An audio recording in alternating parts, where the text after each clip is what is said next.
The sunshine overhead, the ready-to-race board on, 600 horsepower to all four wheels, wait for the green lights.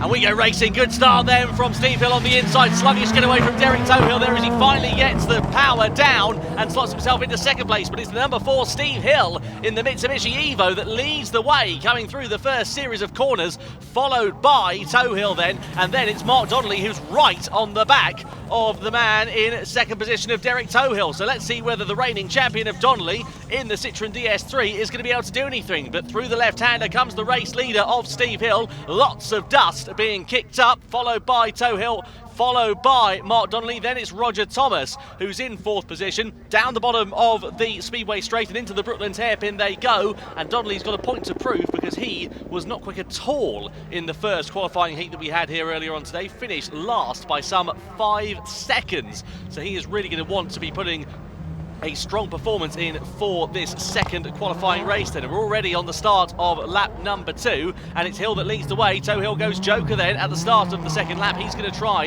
and get the undercut, crucially, on the race leader of Steve Hill here, but let's see whether he is going to be able to do that because he needs some clean air. He needs a good opportunity to run out on his own, and of course that is exactly what the number 4 of Steve Hill, the race leader, has at this very moment. So let's see whether Tohill can do the business as Roger Thomas comes through in fourth position.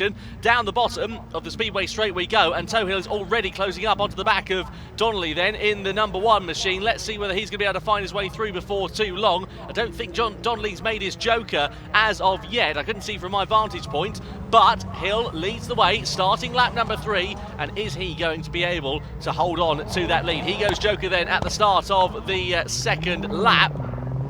And where is he going to emerge in relation to the rest of the field? Out of it he comes now, and he is ahead of Mark Donnelly in the number 1 machine. So it's Hill from Donnelly, from Tohill at the moment, but Tohill there dropping back a little bit, very close indeed between them through the Carter's hairpin. Down the Speedway Straight we go, and it's advantage Steve Hill once again behind the wheel of the number 4. He's put in a great performance here today. That Mitsubishi Evo seems to be working far better for him than it was at Linden Hill a couple of months ago for round 1 and round 2. And let's not forget, of course, Steve Hill, the elder statesman behind the wheel of those supercars. 71 years of age he is, and you wouldn't know it because he's driving like he's 21 out there on track. Starting the penultimate lap, Donnelly goes joker then. He decides to get himself out of traffic. He's going to emerge in third position, presumably ahead of the number 95 of Roger Thomas, and indeed he does. So it's Hill versus Tohill then, but Tohill has lost ground, being stuck behind the reigning champ of Donnelly, and he's not going to be in with a shout of getting past the number 4 before the end of this race unless Hill makes an error.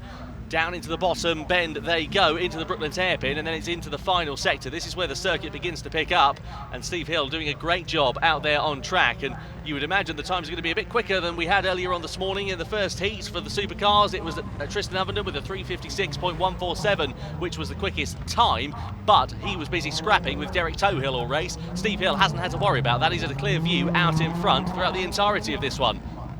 On the final lap we are now then, and Hill coming through the technical first section on the gravel. He's going to flick it left into the hairpin of Carter's, then down the very long straight. Tohill closing the gap a little bit there, but not much. It's still 2.2 seconds between himself and the race leader. Donnelly there sits in third place, a few seconds back of Tohill respectively. His lap times are relatively quick there and thereabouts on the first lap, but not really much to write home about other than that for the reigning champion. Meanwhile, over the timing line comes Steve Hill to win the second heat for the supercars then. So Steve Hill wins from Derek Tohill, from Mark Donnelly, from the number 95 of Roger Thomas. That brings an end to the first heat for Q2 for the supercars. Up next, we've got the second heat for Q2 for the supercars.